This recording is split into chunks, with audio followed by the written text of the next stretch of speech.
Hi, welcome everybody. Thanks for joining this webinar today. We'll just wait a minute to allow people to join and we'll get started very soon. In the meantime, if you want to say hello in the chat, let us know where you're tuning in from. That would be great. It'd be great to hear from you. My name is Katie and I am joining from Stockholm, where we have our headquarters here in Stockholm.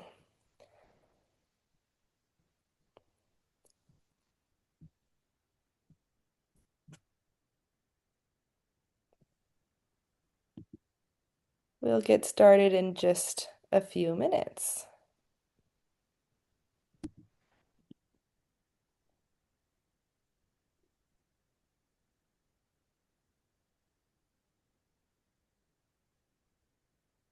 Always fun to see where everyone is joining in from.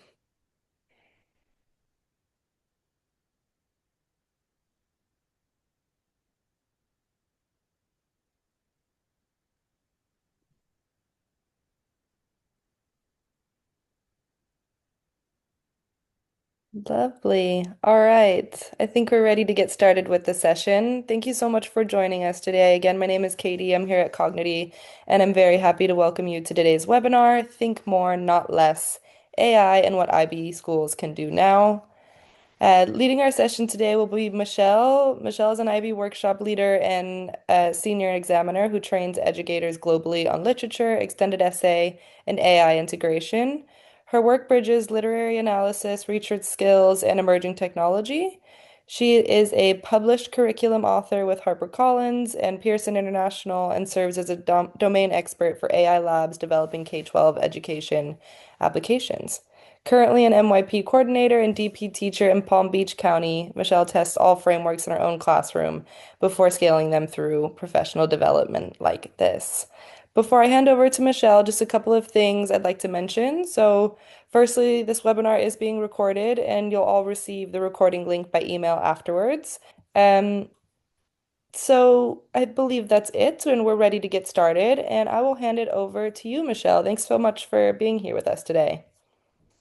Okay, great. Thank you so much to the Kognity team for hosting this. There was a lot of things that was just said about me in terms of all of the things that I do, but I want everyone listening to realize that I am still very much at a school site, despite having a lot of IB, areas that I work on in terms of workshop leading and curriculum design. But I'm still in the classroom and I am a coordinator, so I want to especially thank everybody for being here. If you're heading into the May session, this is a very busy time of year for anyone in IB. And I see that everyone has been putting where they are in the chat. This is so great to have their sort of this international connection. By the time you leave here today, we will have all hopefully shared and learned a lot.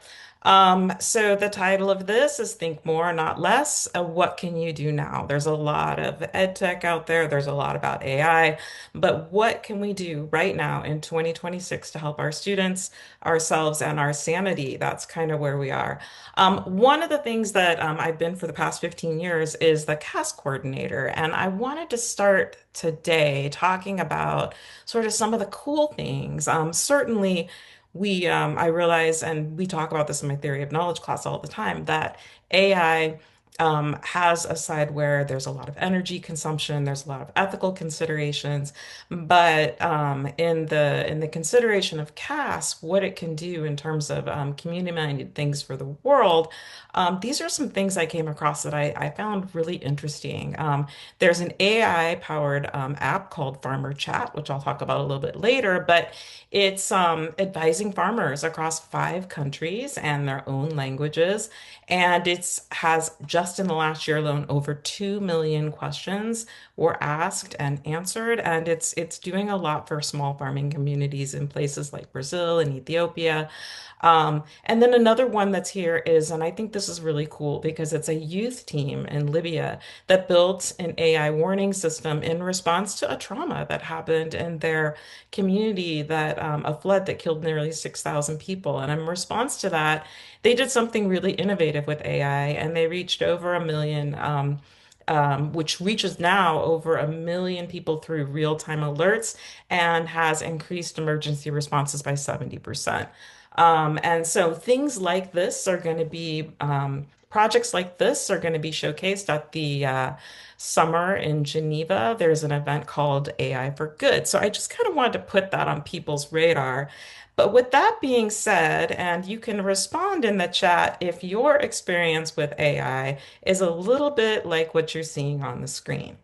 Things like, has anyone checked if this is AI generated? Please update your syllabus with the latest policy. And my favorite here is, I'm going to need you to write this in class by hand and put your smartwatch, your phone, and your other device that you use to type with in a backpack in the corner so I can figure out whether this is really something you understand in your head. If that is your reality, go ahead and let me know in the chat, or you can go ahead and put some emojis there. But this is sort of what's going on at least when I've talked to people all over the world in workshops and certainly in my reality. And the question is, what can we do about this sort of reality? And this is all about finding out. And I've talked to a lot of people who have said, I wish we could just go back in time before there was no AI, because then, Turnitin.com was so great. You could figure out if they were cheating and you could have those real conversations and you didn't have to worry about all of this. And here's the thing that I want to talk about is that the world is really changing. And I want to zoom out and show you a little bit of research before we get into it. The world is changing a lot. Our students need to think more or less. The strategies that we have, many of them are in front of you. But as we zoom out, let's look at what's happening globally. So there's been a 29% drop in entry-level job postings worldwide since January 24. That's a real fact. And but the people who know AI have a 56% wage premium, which means they get more money if they do know what AI is and they can use it. And then while overall postings for jobs are down 11%, and that's not just like for entry level, that's overall, there's a 7.5% growth with AI acquired skills. Now, whether that's going to stay stable or not, I don't know, but that's a reality right now. And what is the commonality between all of that is we need our students to think critically and we need them to have adaptability. And these are different economies, but the thinking is what matters more. So that's one of the things I wanted to point out. If you go to universities, you see that they're moving sort of in this direction too. You've got AI literacy embedded across a lot of disciplines. My son goes to the University of Florida, and they actually offer about 300 courses in AI, and they offer an AI certificate, even if you're a literature or a history major. It doesn't matter what type of major you are. Um, it's probably, no secret that a lot of students are using it. 86% are now using AI in the universities. And UNESCO, when they were surveyed, 9 in 10 respondents, interestingly enough, are saying they're using it in their workflows, emails, whatnot, but over half are really unsure how to teach with it. So the guidance is really how to make all of this work. And if we look at how governments are working, so I'm moving from workforce to university, now to governments, there's a lot of interesting things going on. There's frameworks being dropped. Australia was sort of first out of the gate at the end of 2023 when they were, they came out with a national framework that was just re-reviewed. Just last, just a, April 10th, China came out with a new frame called AI Plus Education. It mandates K to kindergarten through university. Integration. The US has something very similar. Interestingly enough, the African Union and Australia both have these continental and national frameworks. The UK is building a lot of PD into their workforce, and UNESCO, everything's always human-centered. So the governments are not sitting still with this. They are moving forward. Um, so are our schools moving forward? That is the question. So when people ask me, why can't we just go back? The world is sort of moving, and we need to think about, that sort of thing too. And so moving right along, one thing that's really cool, the silver lining is approaches to learning, approaches to teaching, the learner profile traits, all the frameworks that we have in IB are really it's sort of what you need to do to work with AI and all the frameworks I've developed. I've leaned on things that already exist in IB. So if you recognize these at all, go ahead and throw something in the chat. If you use these, if they're part of your coursework and so forth, and they inform everything. Because I've been an IB teacher for a long, long time. And when AI rolled around, I'm like, okay, we want students to be open-minded. Even from the beginning in 2023, IB came out with, we are not going to ban this technology because that's the wrong way to deal with innovation. But you need to be open-minded and risk-taking, but you need to do it in a principled way. And so there's the learner profile. We need to have critical thinking, and critical thinking means we evaluate these outputs. So students, and I'm seeing in the chat here, are, making it work for them. And I'm going to get to that. But these are really good things to kind of lean on as we look at sort of some of the frameworks that are out there. Um, so IB did give us a starting point. If you have not seen this, and this is on the Program Resource Center, and everyone in IB has access to that. But if you've not seen the scenarios section, where and give me a little holler in the chat if you actually have seen the evaluating 13 scenarios of artificial intelligence in student coursework. If you have not, they're available on the PRC. And what they do is there's a quick litmus test. Did the student use AI to think more? Or did they hide their use of AI and use it to think less?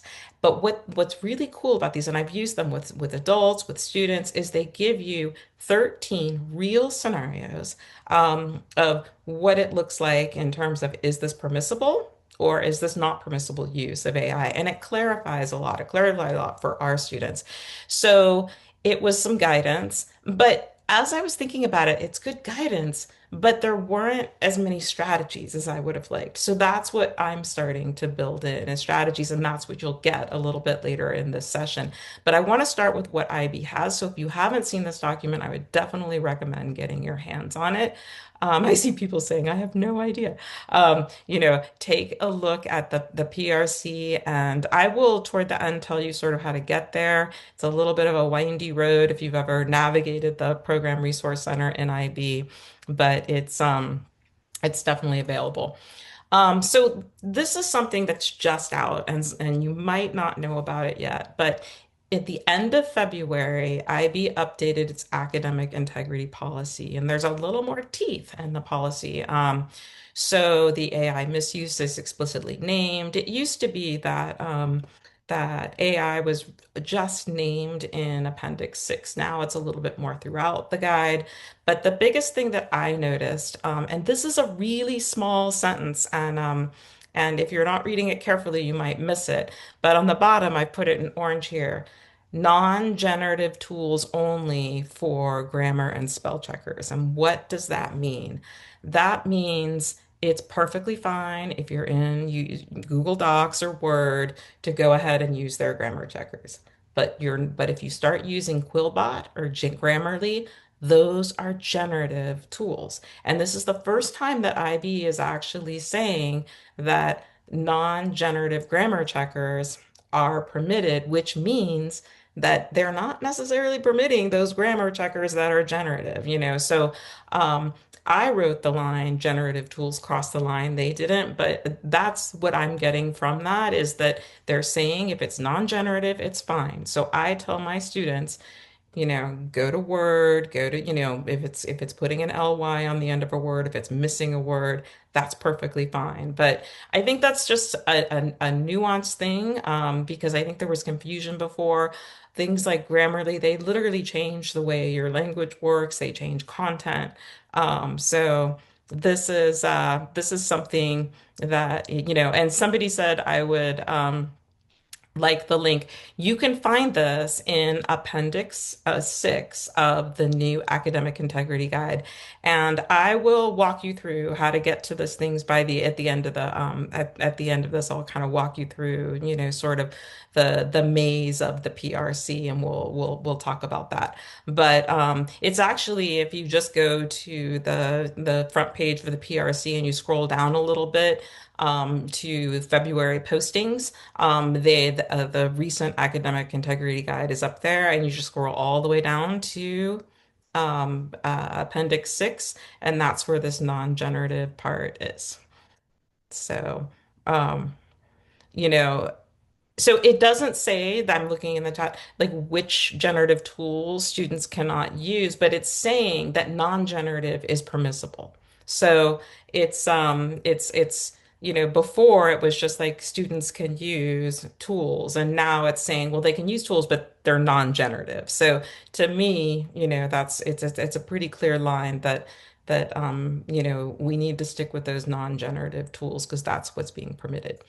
All right. So we have a little bit more teeth in the guide, but detection is getting harder, not easier. And if you agree with me on that, go ahead and give me a thumbs up or something in the chat that it's, turnitin.com has, we still have it at my school because we use it as a baseline, but it does have some false positives. I had a student not too long ago who she was coming up with very high results in almost every class, but when I talked to her, she was like, she could speak to everything that was in her paper. She was amazing.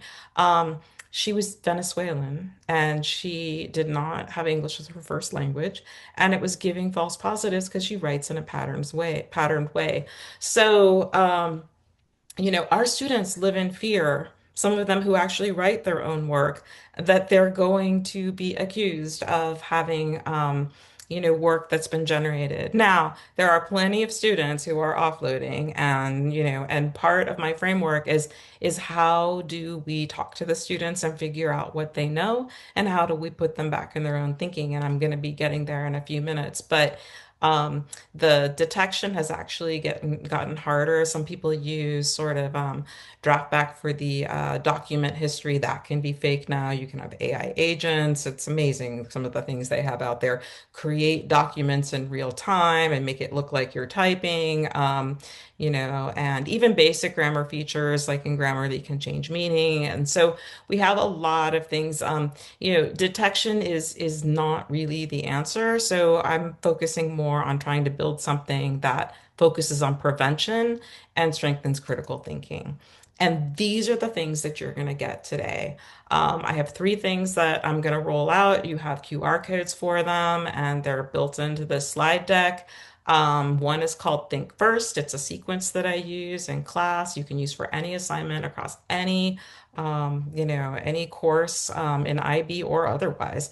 There's something called Voice, which basically is part of, authenticating work. I kind of built on IB's system that already exists about authenticating.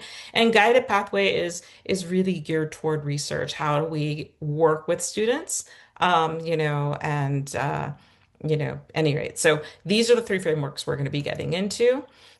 So this is voice. And what I wanted to say about voice is you can see the handout that you're going to be getting at the end. I have a QR code for it at the end of this. And it's, there's a lot of words on it, but it's really simple. It's, one of the things that we've been doing is we've been moving all of the drafting into the room. So in IB Lit, that means the HLSAs, we are drafting them in real time in the room. The teacher is circulating, students are talking with each other. We are able to see what's happening with that draft. And then the conversations are not like, oh, I'm going to look at this, once for 2 seconds right before you turn it in. It's kind of an ongoing check-in. It could be just a real quick question about, sort of an example or a source, but it's very back and forth. And I get it. I know this takes more time and we are all super exhausted. And if you're with me, I completely get that. So what we've done is we're teaching slightly shorter works. One of the things the IB did is just reduce the HL Lit class from the requiring 13 works to 10. So that has freed up a little bit of space. But, I do this also in my theory of knowledge class. So I'm doing a little bit less content to allow for more of this going on in class. And what I do, and I did this with my theory of knowledge class when they turned in their prescribed titles essays, is they had just uploaded them to manage back their drafts. And I came in, it was sort of on the moment. I said, you know what? Take out a piece of regular paper. Yes, I'm an AI believer, but I'm like, let's take out a piece of paper. And I just wrote on the board, which title did you do? Talk to me about, just write in real sentences what your, main assertions are, your counterpoints, walk me through your argument, and we're going to use that when you come up and we discuss your draft. So I collected all of those and I said, this is not a test. This is like, this is just, you just wrote this. It should be fresh in your mind. Don't worry if you don't get everything. I'm just going to have you do this in 20 minutes. And it gives us sort of a primer to work with. And this became part of my framework. And then when they came up to talk to me, that was the interim reflection, and then the clarifying conversation. So I would have on the screen their digital draft. I would have, what they'd written, and I'd have their voice. And we kind of saw how everything aligned. And some students could beautifully speak to their work, and others had no idea what sources were in their paper. The paper was almost blank. And it really, we had some very honest conversations. And what I was seeing from a lot of students, I had one student, and this was for the extended essay because I do that for that too. She had an extended essay on dance, and her early work, and she's been dancing since she was 3. So she knew her content. She had done great research, but what she came up with her draft looked like something, a 30-year-old postdoc could do. She couldn't answer questions about it. I said, "What happened?"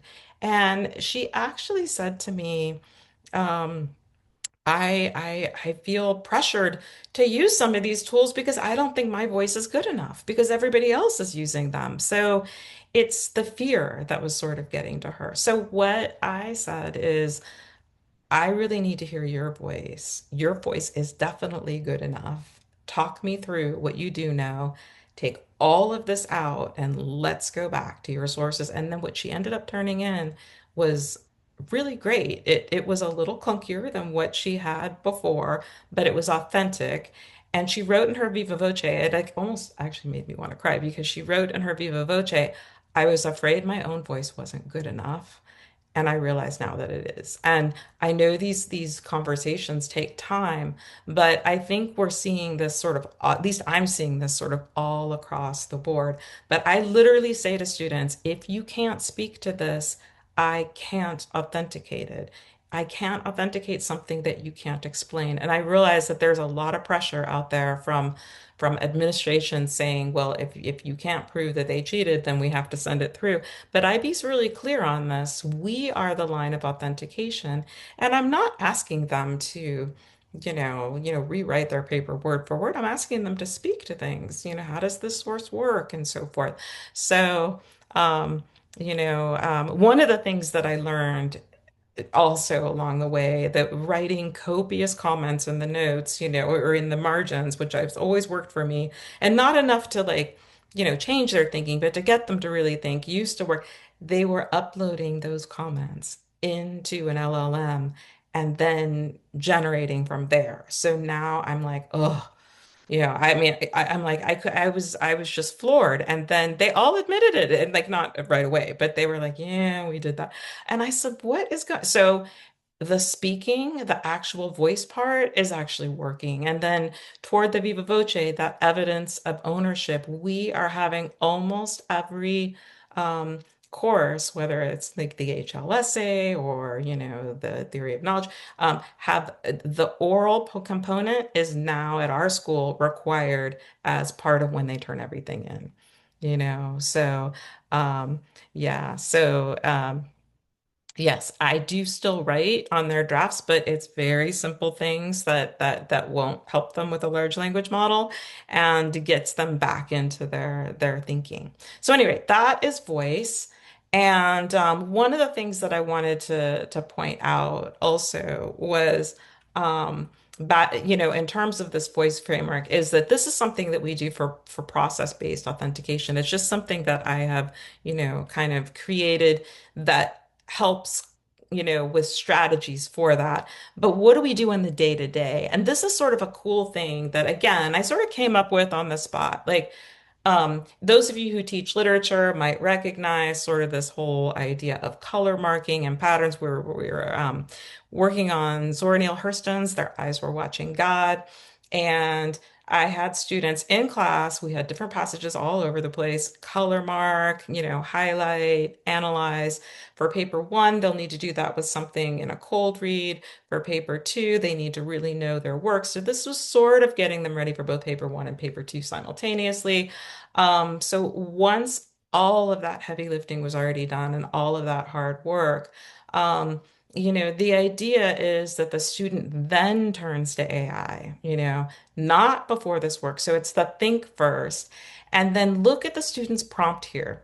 Here's my annotated close reading of a passage. Here's what I did. I did a color coding for character development, imagery, dialect, narrative shifts, etc. Um, Review my analysis. What patterns do you see that I'm doing well? This is what teachers do, right? What are you doing well? Where do you have questions about my interpretation? So not answers, but questions. And what connections might I further explore? And this in the green is really the thing that made a huge difference for my students. And I'm sorry, I can't make the screen larger actually. But it says at the bottom in the green, it says, do not provide analysis for me. Help me develop my own.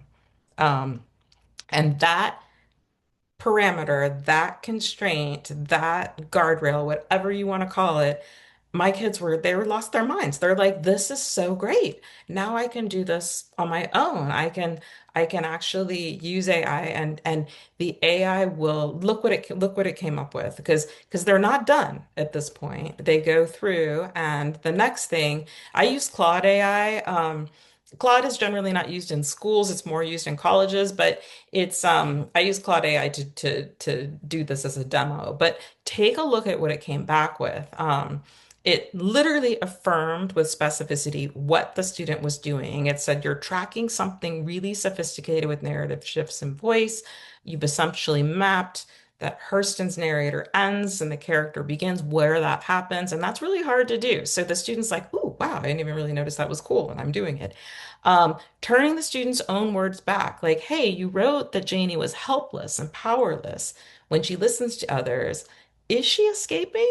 Or is she doing something else? You notice, if Janie's absorbing all these perspectives, is that powerlessness, or is it something more active? And I think that's a question that I might ask a student. And I have 30 students in a class. So I thought that was great. And then finally, looking at the pattern, hey, you've marked power dynamics and dialect as separate things, but I'm seeing how and it can read colors. LLMs can say, you notice you put this in green or whatever. And it says, what would happen if those two systems were seen as one thing? And these kinds of questions are really great about sending students back into their thinking. It's really sort of cool. So but I don't stop there, because if you stop there, you don't really get the benefit out of this exercise. What you do is students take a look at what the AI came up with and they evaluate it. And that's where our approaches to teaching and learning are coming back. So the approaches to teaching, that critical thinking piece, approaches to learning, approaches to teaching are the collaboration piece, the approaches to learning, the critical thinking. They turn to each other and they say, all right, what did your, large language model come back with? What did yours? Oh my God, they love to find hallucinations when the AI makes mistakes, because the AI does make mistakes. They love to call it out. But since I had so many different passages and they were in small groups and then they were rotating, they got to really review the novel. They got to, look at outputs and evaluate them. And then I was kind of circulating and throwing my 2 cents in here and there. And then they're ready to write.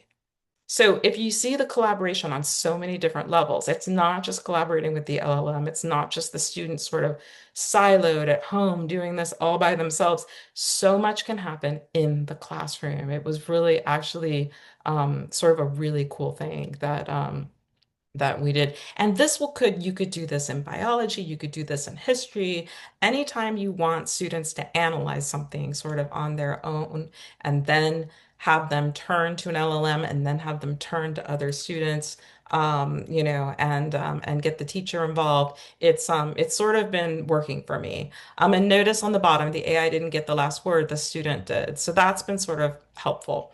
So the other thing that I'm switching to now, that is just sort of a one-off that we do in class. And I certainly don't use AI every day. Some days we'll just, do something that has nothing to do with AI at all. It's just looking at the text. And occasionally we'll use it just like any other tool, just for good measure. So, oops.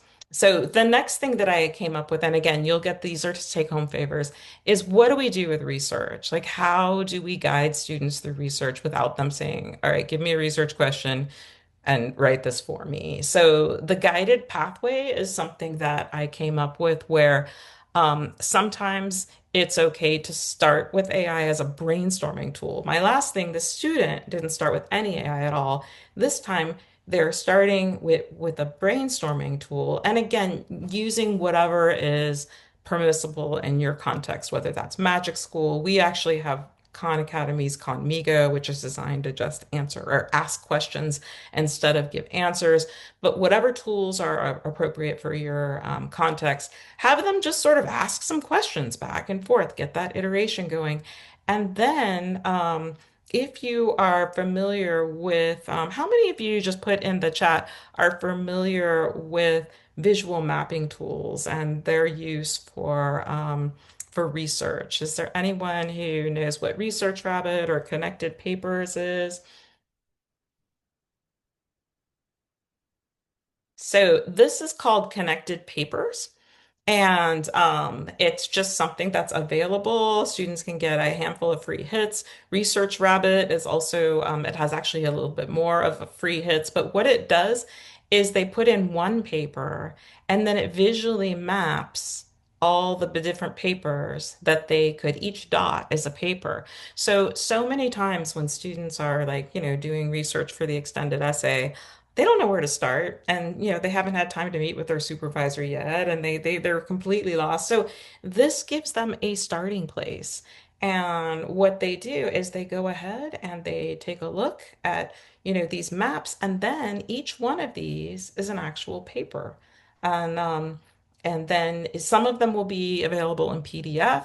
Others will say, we'll have to use our JSTOR account to get access to it. But it certainly isn't the only thing that they can use. Once they meet with their supervisor, instead of coming up with nothing, they have something, and the supervisor might say, oh, what about these additional resources? So this is certainly not exhaustive, but using a visual mapping tool and then having that discussion afterwards of how these, like those of you who are working on dissertations and so forth, you should be using this. This is like incredible. And the origin paper, everything around the origin paper is very similar. This might be a different aspect of an argument, and it just helps them go down rabbit holes. And it's not actually doing the research for them, it's showing them possibilities of the types of papers that will align. Research Rabbit is a little bit different. It styles itself as sort of the Spotify of research, and the students can literally create playlists here. You can also do some saves. So these sort of tools are pretty helpful.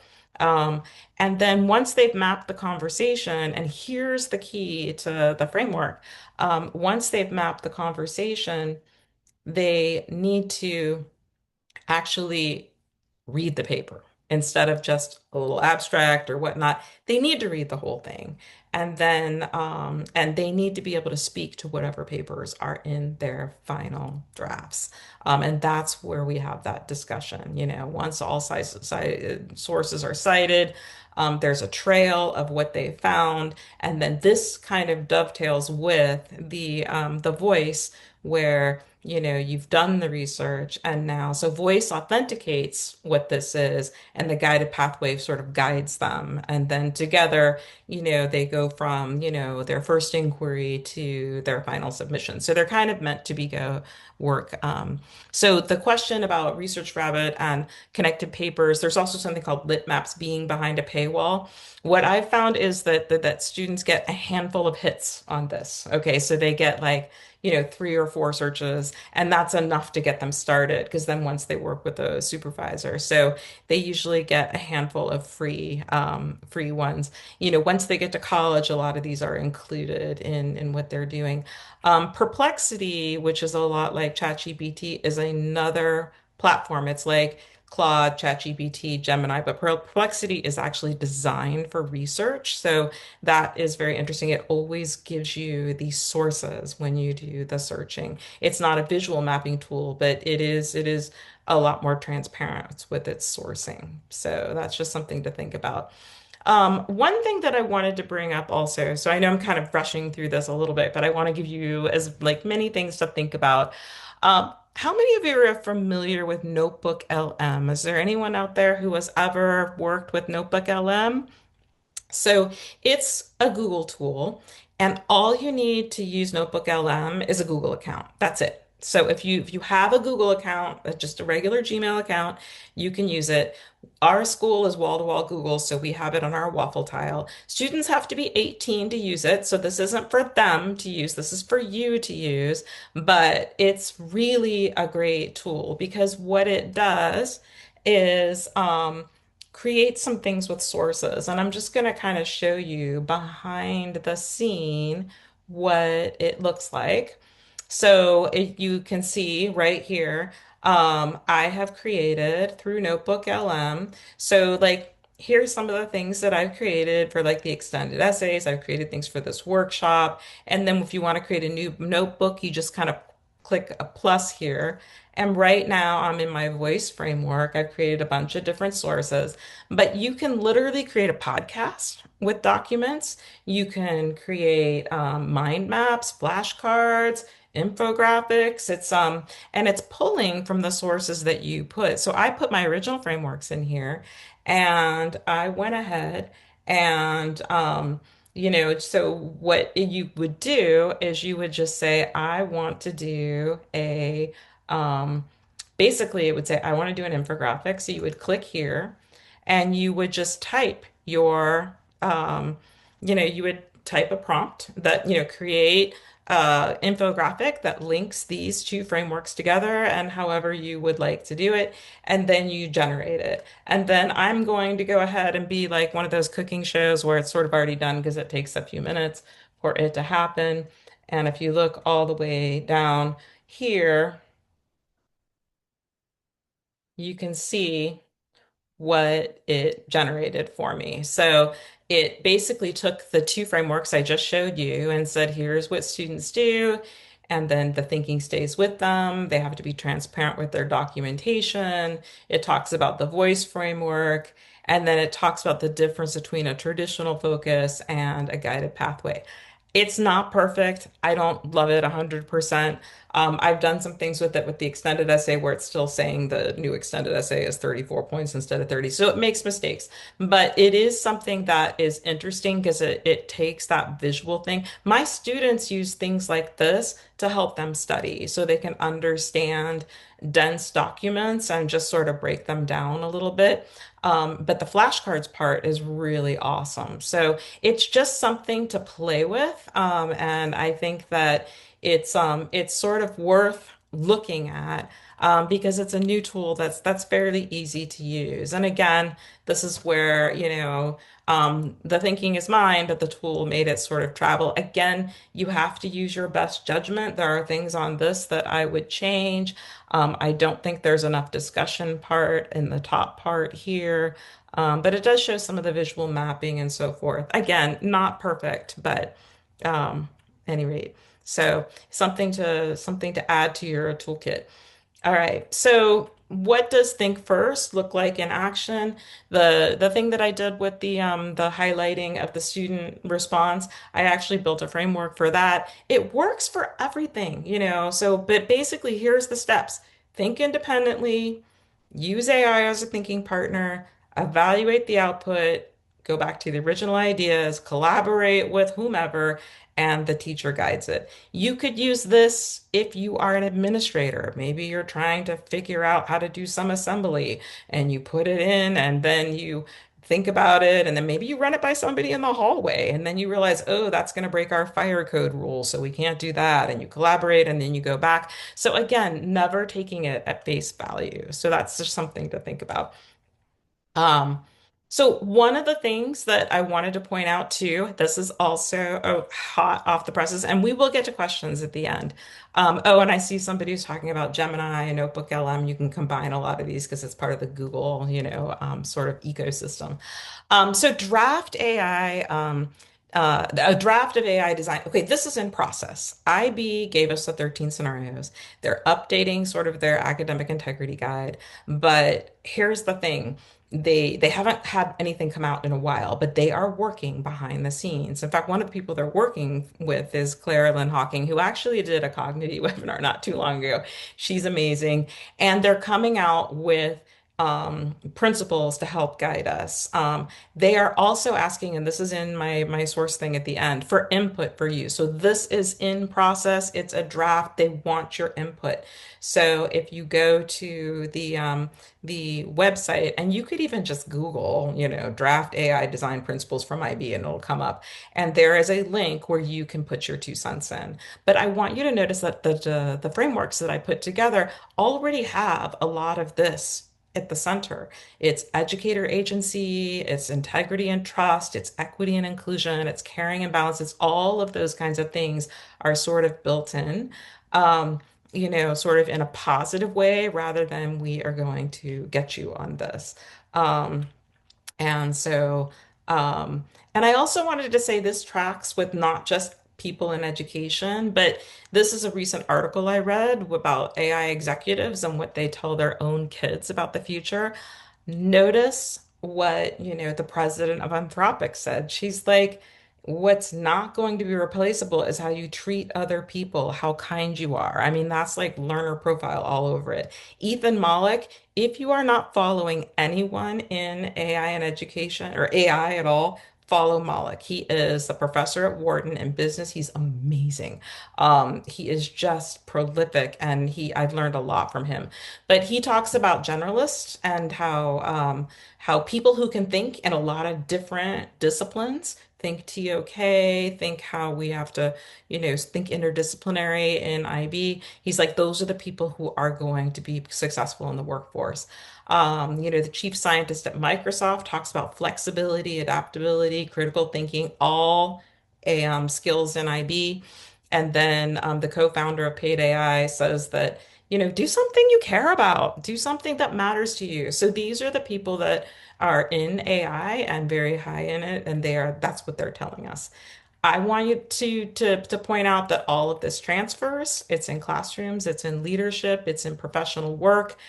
Every framework that I've talked about, especially the Think First, is something that you can use in your workflows.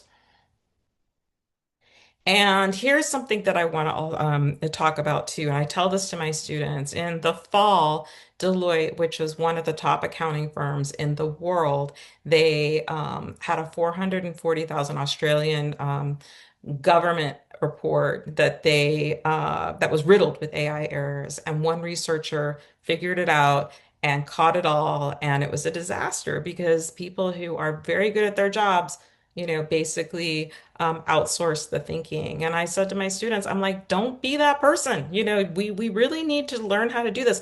And you think about this in medical fields or whatnot. You want people to think more. So I use this sort of as a cautionary tale. And this is Farmer Chat and Mons Libya, which talked about in the very early part. So to give you a little bit more, Farmer Chat is in India, Kenya, Ethiopia, Nigeria, Brazil, and There's 60% of active users change their farming practices by using this AI. And the Libyan, using the Spark accelerator from UNICEF, their emergency response times were reduced. It's really, they've got 100,000 app users. So kind of cool things that can happen when you think more. But this is my favorite example because I actually know this student. Or actually, I don't call her, she's in her 30s now, but she actually was a student in my school. And I know her mom because she was our media specialist and she was amazing. Back then, she went to MIT and she was living in New York, having a really hard time finding housing. No joke there. And she was seeing all of these roadblocks with a broken housing system. And she had a lot of machine learning knowledge and computer science knowledge. So she built an AI company in 2017, way before ChatGPT ever existed. That company was designed to help the people in the housing market find places to live. That company is now worth $2.2 billion dollars, and it was founded in 2017. It's expanding into healthcare now. And so I want you to think about this. That's CAS after graduation. That's what our core can build. And that's kind of why I'm sort of still very excited about AI, even though I know that there are challenges. So I wanted to leave you with Minna. Her mom is so proud of her. I just talked to her on Zoom not too long ago. And they have offices in Toronto, in Chicago, in San Francisco, in New York, in Boston. They are exploding. So, anyway, so what are our schools going to build for? I'm ending here. Detection is not going to get us there. But visible thinking, that's my big thing. Student ownership and really thinking more, not less. That's the whole thing. Okay, thank you so much, Michelle. That was really fantastic. A virtual round of applause. I think we're all walking away with some very practical ideas to bring AI into our classrooms in meaningful ways. I'm Nadine, and I'm one of the account managers here at Kognity, and I'm here to share a little bit about what we've been building on the product side. So we've been listening very closely to feedback from schools like yours, and we've been working hard to make Kognity even more powerful and easier to use. So whether it's new features that saves you time, smarter tools for you and your students, or just improvements that make your day-to-day a little bit smoother, we think you're going to love what's coming. But before we get into the updates, I did want to share a little bit about how we're actually working behind the scenes. There's obviously a lot of talk about AI right now, but at Cognity, we've made a very conscious choice to put quality and people first. So the most important thing to know is that our mission hasn't changed. Our content and subject matter experts are still the ones that are crafting and controlling every single piece of what we do. We aren't just turning things over to a machine. Our team is using their expertise to guide these tools. So they're reviewing, refining, and hands-on checking every single output to make sure that it meets our standards and your standards as well. So diving in then, let's start first with the first update that will be coming for the school year. We've received a lot of feedback from all of you that the exam cell questions or the ESQs are some of the most valuable assessment tools in Cognity and that you want more of them. So great news, we'll be drastically increasing the number of ESQs in the platform, and we'll be starting with the subjects that you see on the screen here based directly on your feedback. We will also be redesigning how you find them and how you assign them so that it is much more intuitive, and we hope that it saves you a little bit of time too. Second is a fully in-platform workflow. So today, when you are assigning ESQs, you normally assign them or print them out and have the students fill everything out by hand, resubmit, and then you mark it against the mark scheme. That is changing. You'll still assign the questions, but students will soon be able to respond directly in Cognity, and then you review everything in one place with a little bit of help from AI. So I'll walk you through what that looks like in the video here. This is an example of an ESQ that a student has submitted an answer to in the platform. You open the submissions and you see the response, and you'll be able to see the key as per usual and all of that stuff. But you'll also be able to see that AI will have analyzed the student's response against the rubric or the mark scheme, and then it will suggest a score, as you see here. So looking at the mark scheme, the suggested scoring, the AI justification for the scoring, You then still decide. You can either accept it, you can adjust the scoring, or you can overwrite it completely. You stay fully in control. And so this is the AI-assisted scoring piece that is going to be available already for back to school. But we are planning the next phase, which is going to be adding AI-generated draft feedback on the student responses, which is what you see here under feedback. So you can sort of see it as a bit of a starting point. The AI will identify common misconceptions or strengths. It will draft personalized comments, and then you as the teacher will always be able to edit or approve it before it goes out to students. In addition to this, we're also looking at how ESQ performance can feed into broader insights so that the results don't just sit in isolation, but instead they contribute to a more complete view of each student's progress across the platform. So looking further ahead, we're also exploring how aggregated student data can help kind of surface patterns, for example, highlighting where groups of students are or might be struggling with a specific concept, and then support more targeted next steps for both teachers and students. And the bigger picture here is just movement towards a more adaptive, more personalized learning experience where the platform learns from how students actually perform and then adjusts accordingly, but always with your oversight and control. So to continue this path, I'm going to share an update that is live in our quizzes and activity sheets. And so activity sheets exist in both English A and psychology, but the new feedback capability is what is going to level this up. So at English A and Psych, teachers can now view all submissions in one place. They can see every attempt for that student on the right-hand side. They can see the key for each of the questions. And then below that key, teachers will be able to add targeted comments directly under the student's work. And they can there share that feedback with the student, as you can see here. So this creates a full loop. You assign, respond, give feedback, students revise, and resubmit.